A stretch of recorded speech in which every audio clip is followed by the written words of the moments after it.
Every year on June 24th, the Church celebrates the birth of St. John the Baptist, one of the oldest feast days in the religious calendar, and it has a unique distinction. The Church usually commemorates the deaths of saints, but it makes an exception for 3 births, those of Jesus, Mary, and St. John the Baptist. If there is one famous figure in the history of Christianity, it is the man who announced the coming of the Messiah.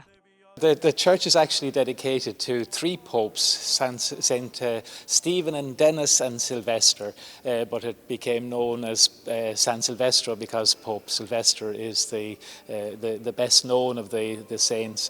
And the designation in capite, the earliest evidence for it is 1192 or 1194, and it's because of the relic of the head of St. John the Baptist in capite refers to that relic of the head of St. John the Baptist.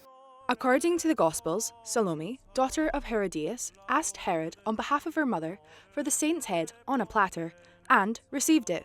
We know John's integrity, his great passion for the truth. We also see that he had a great kindness when the people came to him looking for baptism and asked what they must do. He gave them kind of clear instructions, but not in a harsh way. The festival is celebrated a few days after the summer solstice, when the days begin to grow shorter. Christian tradition sees this as a symbol of John's words, "He must increase, but I must decrease."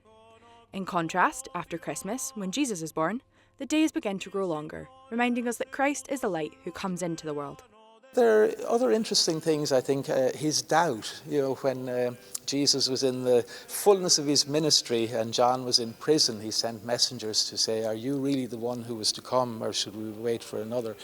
So, 2,000 years later, St. John the Baptist continues to captivate believers and pilgrims alike. His birth, celebrated every June 24th, remembers the prophet who prepared the way for Jesus.